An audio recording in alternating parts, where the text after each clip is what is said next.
All right, thanks, guys. Princeton's at Duke. 6 o'clock Eastern tip-off at Cameron Indoor.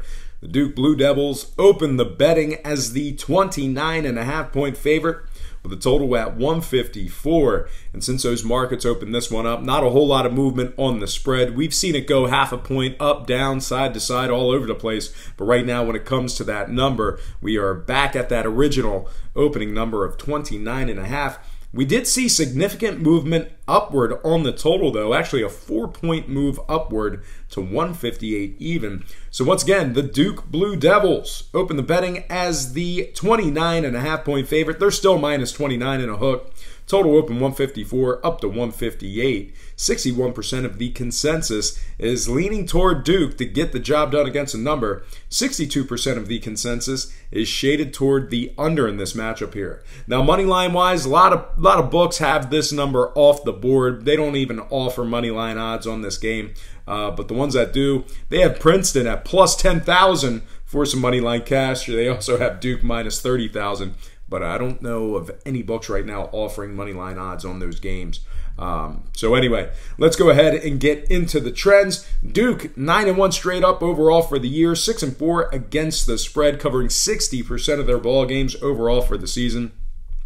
This Duke offense is putting up a rotund 93 points per contest overall for the year. They're also shooting 50% from the field. Very good shooting team out of the Duke Blue Devils.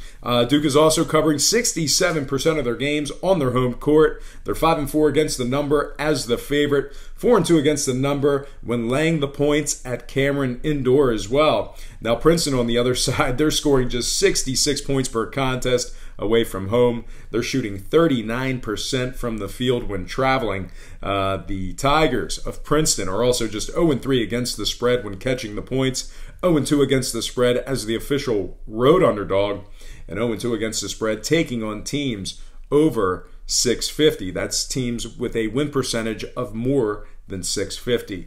Now, total-wise, Princeton 4-4 to the under overall for the year, 3-3 to the under, taking on teams averaging more than 72 points per contest. Meanwhile, on the Duke side of things, a lot of unders for them. They're 8-2 to the under overall for the year. They're also 80% to the under when the line was more than 145. The Blue Devils have gone 6-0 to the under at home, taking on teams allowing more than 72 points per contest. So with all that said and done, I'm going to make a very chalky play here, lay a huge number, but I got to do it. The trends tell me that Princeton has no shot at covering this number. So with all that said and done, I'm going to purchase the hook, buy it down, and take Duke minus 29 and the under 158 in that one. And before we go ahead and move on, I just want to take a quick time out and just welcome you to the show. I got some lines and personal leans out for Tuesday's college basketball action. But before we get into some more of that, I just want to quickly remind you, as I always do, to just check me out at patreon.com/BrockPage.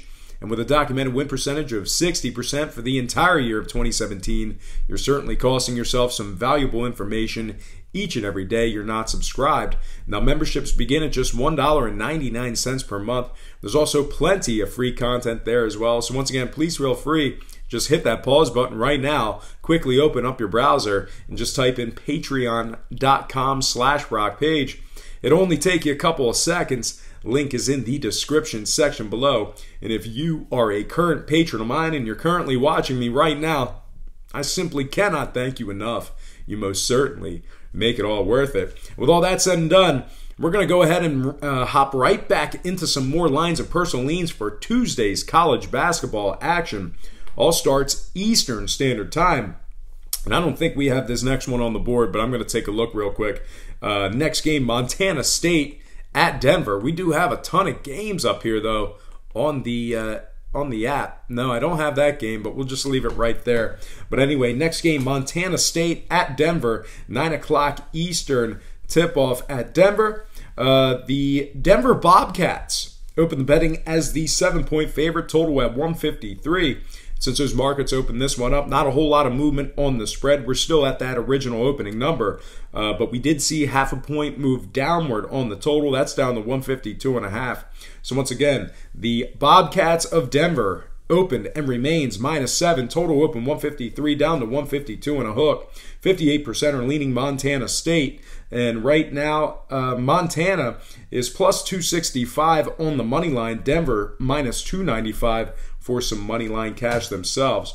Now, Montana State, their offense is putting up 72 points per game overall for the year. They're also 4-2 against the spread in their last 6, successfully covering the number in 4 out of their last 6 ball games. Meanwhile, on the other side, this Denver defense is allowing 76 points per contest on their side of things. They're also just 4-8 straight up overall for the year, 2-9 against the spread in their 11 qualifying games that were on the board. Now the Bobcats are 0-3 against the spread at home, 0-3 against the spread when laying the points, and they failed to cover in 6 out of their last 7 when taking on teams allowing more than 72 points per contest. The Denver Bobcats are also 0-5 against the spread after 4 days off or less, so really not responding well to the number when they have less than 4 days off of rest. Really bizarre stat there, but definitely something to think about. 0-5 against the spread after 4 or less days off. Now, total-wise, Denver is 2-1 to the under in their games at home. Their offense is putting up 69 points per game overall. Meanwhile, Montana State on the other side, they're putting up 68 points per contest on the road, and they've scored 68 points or less in 3 out of their last 5. So I made the case for the under. I made the case for Montana State. With all that said and done, give me the underdog, the road dog, the Montana State University +7 in the under 152.5 in that one. Next game, I got that one on the board. That is Creighton at Oklahoma, 9 o'clock Eastern tip-off at OU. The Sooners open the betting -6 with the total at 159.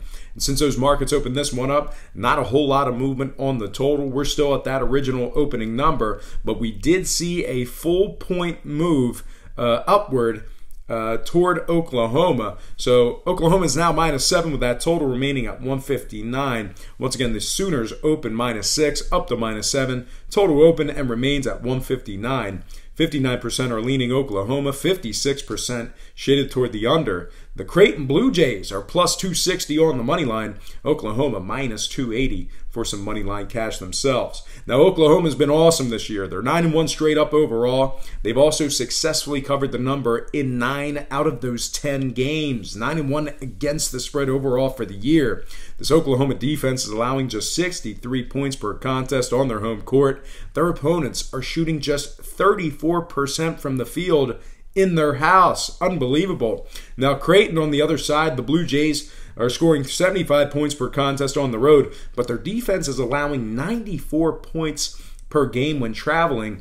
Other teams, their opponents are shooting 53% from the field when Creighton travels. So whenever Creighton is away, people are just hot against them, shooting 53% from the field. Creighton's also failed to cover in 3 out of their 4 games when catching the points. They're just 3-4 against the spread after 4 or more days off as well. And when it comes to the scoring, Creighton 4-4 to the under when the line was above 145, 2-2 to the under, taking on teams averaging more than 72 points per contest. And when it comes to Oklahoma in the scoring, they are 7-3 to the under overall for the year, 3-0 to the under on their home court, and 80% to the under in their games that tipped off at the current posted total. So with all that said and done, I'm going to lean Oklahoma -7 and the under 159 in that one. All right, folks, next and final game for the show, it is going to be South Dakota State at Eastern Washington. That's 9:05 Eastern tip-off. I believe that's the Reese Center or the Reese Arena. I forget what that's called. But anyway, 9:05 Eastern tip-off at Eastern Washington. Now, South Dakota State opened the betting as the 9.5-point favorite, and the total at 151. And since those markets opened this one up, we're seeing a slight fade of the Jackrabbits of South Dakota State. A slight fade of the Jackrabbits in the early going here. We're also seeing movement upward on the total as well. That total moved up to 152.5. So once again, South Dakota State open 9.5, down to -9. Total open 151, up to 152 at a hook. 63% of the consensus are leaning towards South Dakota State, 71% shaded toward the over. Eastern Washington is plus 400, South Dakota State minus 300. Now the Eastern Washington Eagles are just 1-8 straight up overall for the year. They've also failed to cover in 8 out of those 9 ball games. The Eastern Washington Eagles are scoring just 62 points per contest and shooting 36% from the field. South Dakota, on the other side, they're 9-4 straight up overall, 8-2 straight up as the favorite. The South Dakota State offense is putting up 86 points per contest. They're shooting 51% from the field. They're also 6-2 against the spread in their last 8. Now here's where it gets kind of screwy, because I made this the case for the Jackrabbits. All right, they have great trends, great numbers. But when it comes to the scoring, Eastern Washington, they are averaging 83 points per contest on their home court. Meanwhile, South Dakota State, on their side of things, they're scoring just 79 points per contest when traveling. South Dakota State is also just 3-4 against the spread after 4 days or less off. So if they have 4 days or less off of action, they're just 3-4 against the spread. South Dakota State's also 4-2 to the over away from home. Meanwhile, Eastern Washington 5-2 to the over in their last 7. So with all that said and done, all the trends say no, Brock, don't do it. But I have to, especially at home.